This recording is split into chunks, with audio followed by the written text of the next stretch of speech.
Good morning students, welcome in online class 8 class. आज हम estimate history का chapter 5 जब जनता बगावत करती है और 1857 और उसके बाद कि 1857 की क्रांति किस तरह से बगावत का रूप लेके आई थी और 1857 की क्रांति के बाद का क्या परिणाम निकला कि ये क्रांति सफल हुई या ये क्रांति असफल हुई। ठीक है, इसके पहले हमने पढ़ा था कि किस तरह से यहाँ पे दो स्रोतों में कि कैसे उसमें बगावत की भावना उत्पन्न होने लगी थी। ठीक है, अब हम पढ़ेंगे कि मेरठ से लेके दिल्ली तक इसकी जो शुरुआत हुई थी वो मेरठ से हुई थी।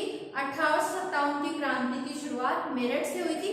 तो मेरठ से लेके दिल्ली तक किस किस प्रक्रियाओं से होकर उसको गुजरना पड़ा था कि 29 मार्च 1857 को युवा सिपाही मंगल पांडे को बैरकपुर में अपने अफसरों पर हमला करने के आरोप में फांसी पर लटका दिया गया।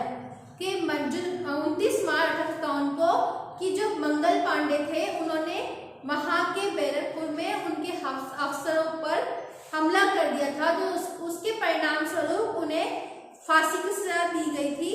चंद दिन बाद मेरठ में तैनात कुछ सिपाहियों ने नए कारतूसों के साथ में फौजी अभ्यास करने से मना कर दिया कि वहां पे जो नई राइफलें आई थी उन नई राइफलों का प्रशिक्षण देने के लिए वहां पे उनके प्रशिक्षण दिया जाता था। तो उन सैनिकों ने उसके लिए उनको मना कर दिया कि हम इस तरह से कोई भी कारतूसों का इस्तेमाल नहीं करेंगे। सिपाहियों को लगता था कि उन कारतूसों पर गाय और सुअरों की चर्बी का लेप चढ़ा हुआ है। 85 सिपाहियों को नौकरी से निकाल दिया गया। उन्हें अपने अफसरों का हुक्म न मानने के आरोप में 10-10 साल की सजा दी गई। ये 9 मई 1857 की बात है। मेरठ में तैनात दूसरे भारतीय सिपाहियों की प्रतिक्रिया बहुत जबरदस्त रही। 10 मई को सिपाहियों ने मेरठ की जेल पर धावा बोलकर वहां बंद सिपाहियों को आजाद करा दिया।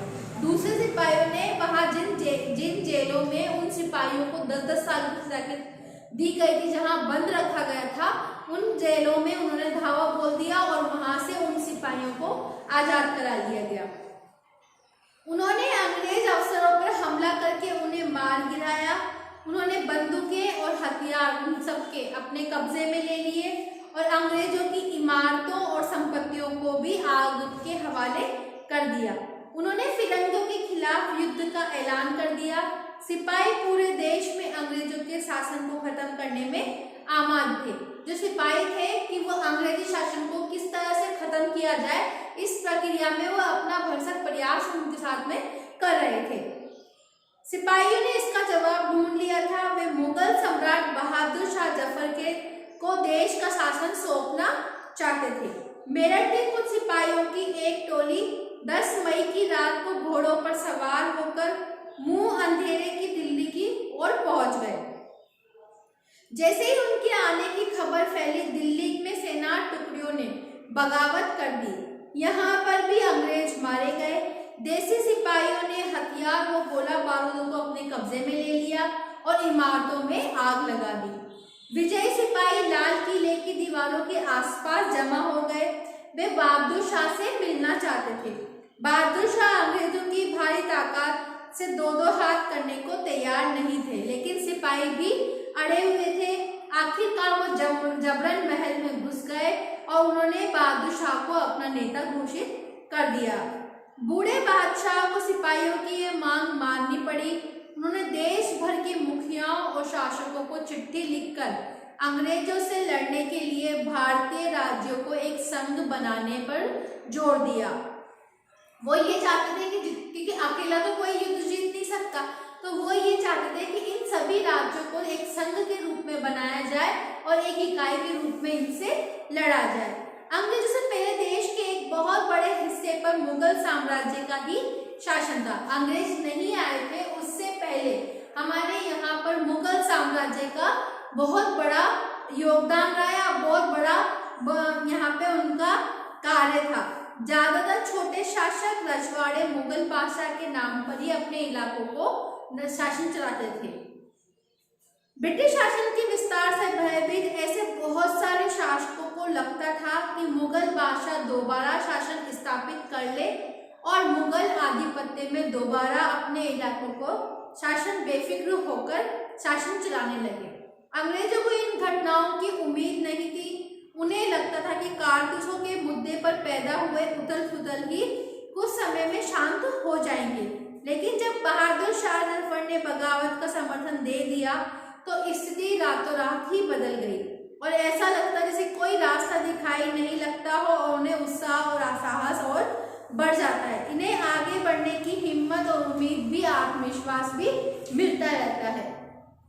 फिर आता है बगावत फैलने लगी कि जब दिल्ली से अंग्रेजों के पैर उखड़ गए तो लगभग एक हफ्ते तक कहीं कोई विद्रोह नहीं हुआ। जाहिर है कि खबर फैलने में कुछ समय तो लगना ही था, लेकिन फिर भी विद्रोह का सिलसिला शुरू हो गया। एक के बाद एक हर रेजिमेंट में सिपाहियों ने विद्रोह कर दिया और वे दिल्ली, कानपुर और लखनऊ जैसे मुख्य बिंदुओं पर दूसरी टुकड़ियों को साथ देने के लिए निकल पड़े।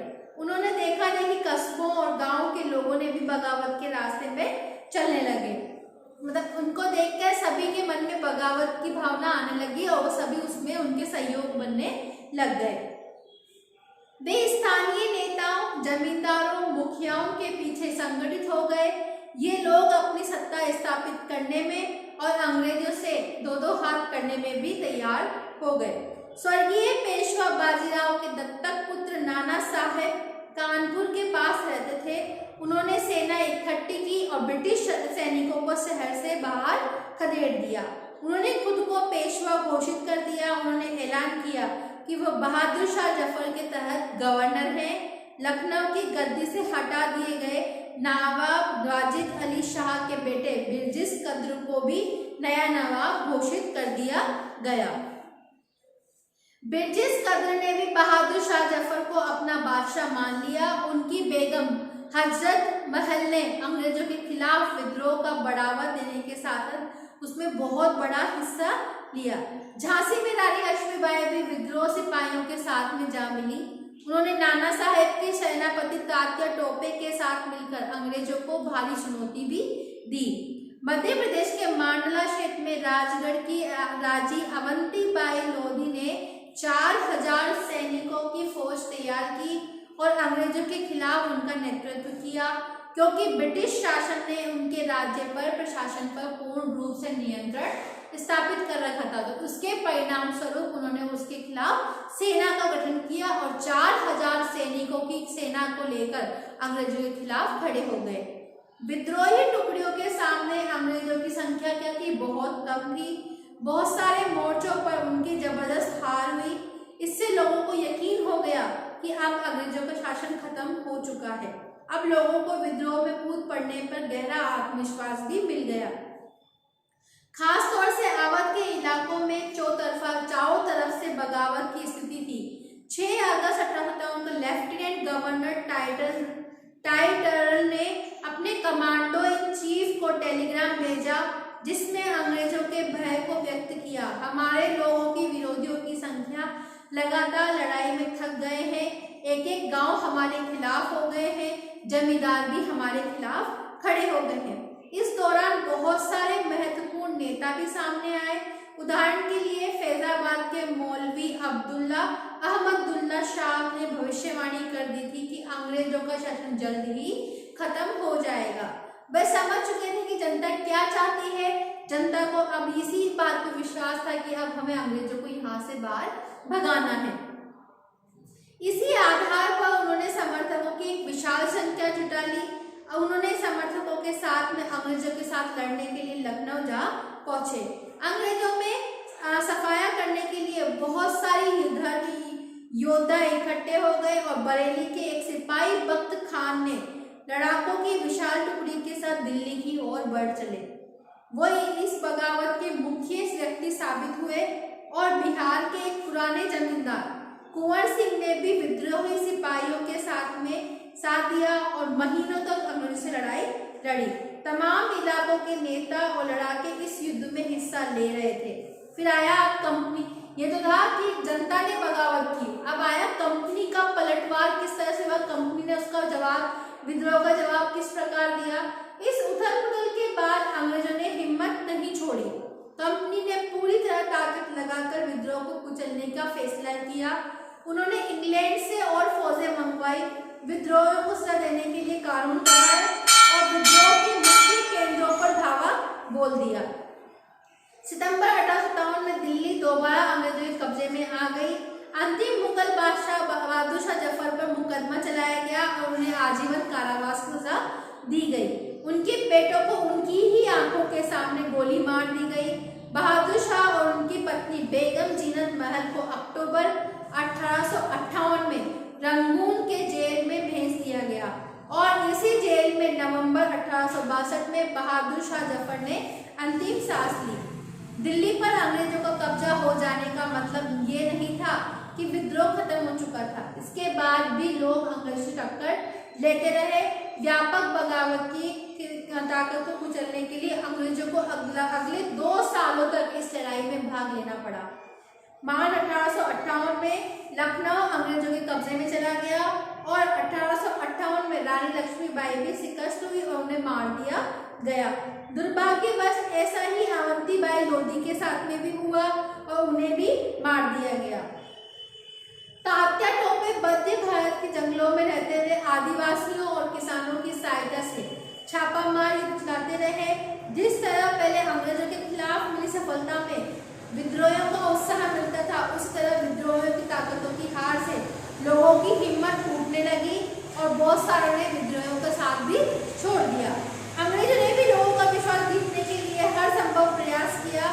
उन्होंने वफादार भूस्वामियों के लिए इनामों का ऐलान कर दिया, उन्हें आश्वासन दिया गया और उनकी जमीन को परंपरागत अधिकार बने रहेंगे।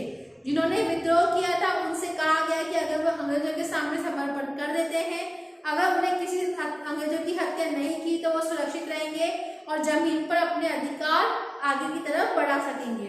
और जिन्होंने इसमें विद्रोहियों का साथ दिया उन्हें सजाएं दी जाएगी, उन्हें फांसी पर लटका दिया जाएगा। ठीक है, ये तो था आपके 1857 का विद्रोह। ये कंपनी, क्योंकि जिस तरह से जनता ने विद्रोह किया था, धीरे धीरे वो अंग्रेज उनके ऊपर भारी पड़ने लगे।